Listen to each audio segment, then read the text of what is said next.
Bonjour et bienvenue dans Hidden Palace. Dans le milieu des jeux de baston, il y a deux grandes écoles, celle de la 2D et celle de la 3D. Si la première est la plus ancienne et possède des ambassadeurs tels que Street Fighter ou King of Fighters, la seconde est plus récente et se démocratisera grâce à un titre majeur, Virtua Fighter. Sega avait déjà marqué un grand coup en entrant dans l'ère 3D avec Virtua Racing que personne n'attendait.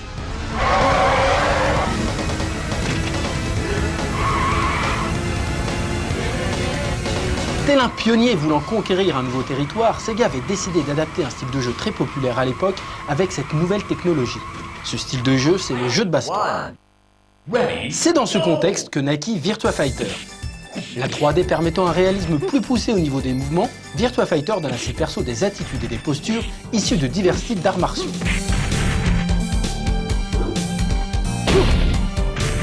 D'ailleurs, les mécaniciens de Virtua Racing sont en fait des tests de modélisation d'humains pour Virtua Fighter.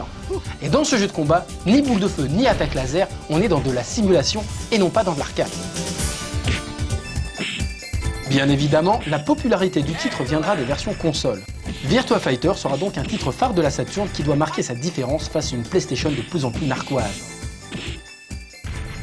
Bizarrement, le jeu sort également sur 32X, l'extension 32 bits de la Mega Drive. Cet épisode a d'ailleurs été encensé par la presse.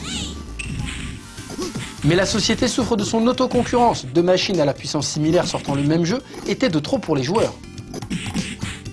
Et comme si ça ne suffisait pas, un nouveau challenger vient s'immiscer sur ce marché très prometteur. Il s'agit de Tekken de Namco. Les graphismes sont de bien meilleure qualité que ceux de Virtua Fighter. Et pire que ça, le titre est adapté sur la console concurrente avec un résultat quasi similaire à celui de l'arcade. Ne voulant pas se laisser tacler aussi facilement, Sega sort Virtua Fighter Remix.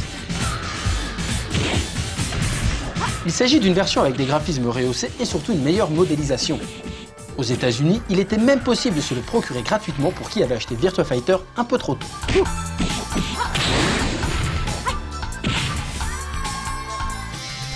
Un second épisode arrivera quelques temps après, il s'agit bien entendu de Virtua Fighter 2.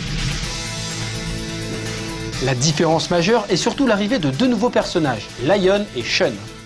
Le jeu reste cependant très fidèle à son prédécesseur. Une arène inspirée de Virtua Cop fait son apparition lorsque Sarah et Jackie se battent. La conversion Saturn est également remarquable malgré quelques petites différences techniques. Le décor des niveaux est en 2 dimensions et le monde de Shun reste immobile. Alors que dans la version arcade, on passe sous des ponts, on tangue, etc.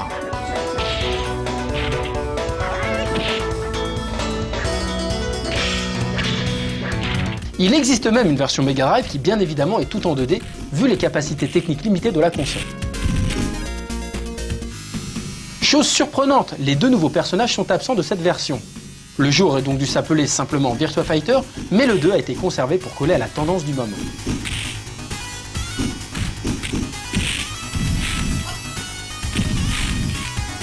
Arrive ensuite une sorte de spin-off de Virtua Fighter, une version du jeu où les personnages sont en Super Deformed, c'est-à-dire en SD.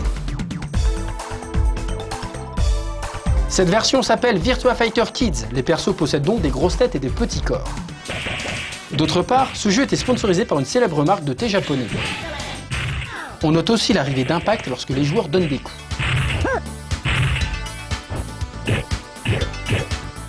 Le jeu est également agrémenté de cinématiques d'introduction et de fin.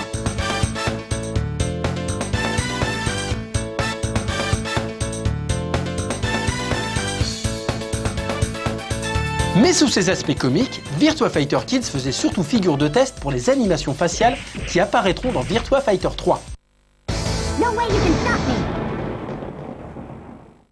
Les Virtua Fighter CG Portrait sont en fait des disques avec des illustrations en CG des personnages de la série.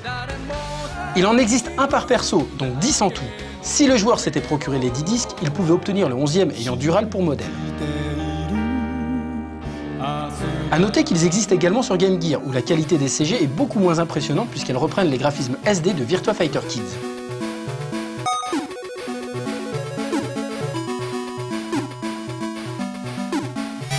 Il existe d'ailleurs un épisode de Virtua Fighter sur Game Gear, appelé Virtua Fighter Mini ou encore Virtua Fighter Animation.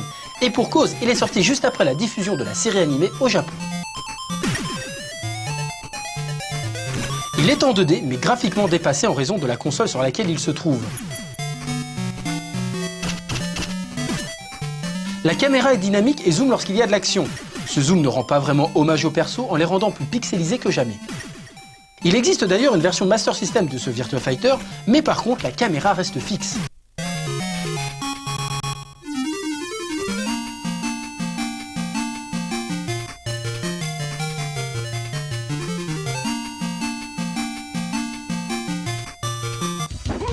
Virtua Fighter 3 sortira un peu plus tard avec des graphismes très détaillés. On peut désormais voir les muscles des combattants qui se contractent ou encore les pupilles qui suivent l'adversaire.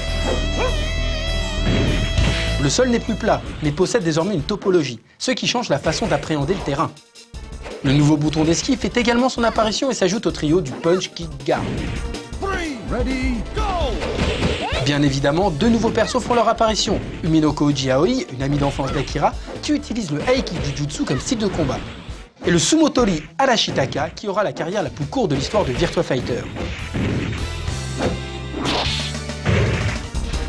Bien qu'il ait été annoncé plusieurs fois sur Saturn, c'est finalement sur Dreamcast et uniquement sur cette console qu'il sera porté. Il aura la mention TB pour Team Battle. Il faisait partie des killer apps de la console en 1997, mais malheureusement, il se fera encore une fois voler la vedette par Namco et son Soul Calibur. Fighter Megamix n'est pas à proprement parler un jeu de la série, mais il comporte énormément de similitudes. C'est un jeu de baston en 3D, réunissant les plus grandes figures de Sega, à commencer par le cast complet de Virtua Fighter 2. Kid Akira et Kid Sara sont débloquables, mais ce n'est pas tout. Beaucoup de persos auront des coups tirés de Virtua Fighter 3. Par exemple, les contrôles de Janet sont les mêmes que ceux d'Aoi. On trouve également un personnage qui se nomme Siba. S'il ne dit rien à personne, c'est normal, mais il n'a pas été inventé pour l'occasion. Siba est en fait le prototype d'Akira du tout premier Virtua Fighter. Ce dernier a été enlevé dans la version finale, mais on peut retrouver des séquelles sur quelques bornes qui n'ont pas été totalement rénovées.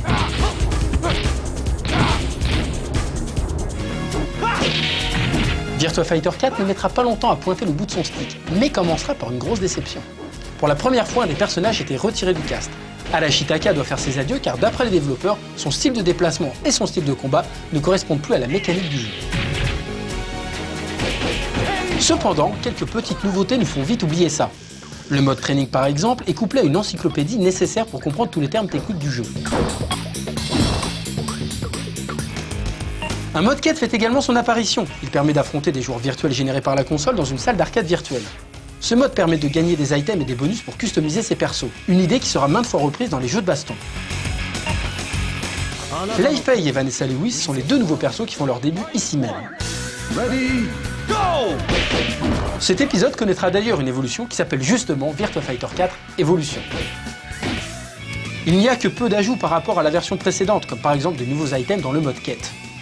Ce sera surtout l'arrivée de deux nouveaux personnages qui justifieront ce titre. Go Hinogami au style judoka et Brad Burns pratiquant le Muay Thai. Vanessa Lewis pratiquait déjà cette discipline, elle la remplace désormais par le Valetudo. On peut également trouver un bonus de taille dans cette version. Virtua Fighter 10th Anniversary est une version de Virtua Fighter 4 avec le style graphique du tout premier. C'est assez étonnant mais ça plaira aux plus nostalgiques de la série.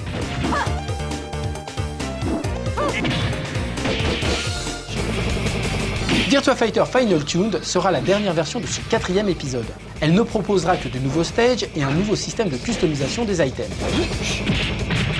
Un nouveau Virtua Fighter avait été annoncé, beaucoup plus ambitieux et beaucoup plus profond. On pouvait s'attendre à un RPG avec un nom de code tel que Virtua Fighter Quest. Finalement, ce sera Shenmue qui sortira.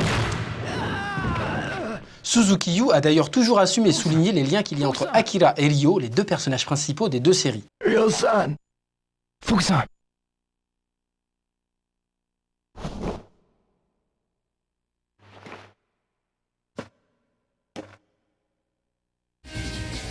Cependant, un peu plus tard, un autre jeu avait été présenté comme un Virtua Fighter Quest. Il s'agit de Virtua Fighter Cyber Generation, connu en Amérique sous le nom de Virtua Quest. Et là, les fans se sont retrouvés complètement désœuvrés face à ce titre. Croyant avoir à faire une évolution multijoueur de Shenmue, ils se retrouvent face à un jeu d'action ayant pour héros un jeune garçon qui doit tirer ses pouvoirs des combattants de Virtua Fighter. Le dernier épisode à sortir est le 5e. Il est aussi disponible sur les consoles dites de nouvelle génération, mais les deux versions sont différentes. La nouveauté principale se trouve dans la version Xbox 360 qui possède enfin un mode online pour des affrontements sur le net. Ce ne sera malheureusement pas le cas sur PlayStation 3, ce qui indubitablement pousse les joueurs à se procurer la version Xbox.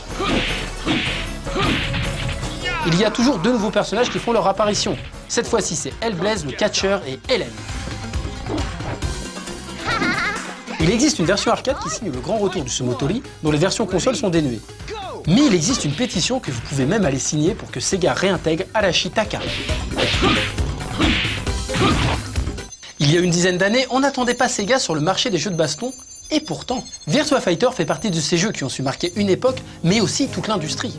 Car plus qu'une nouvelle technologie, la série a su proposer un nouveau gameplay et une nouvelle façon d'appréhender les jeux de baston.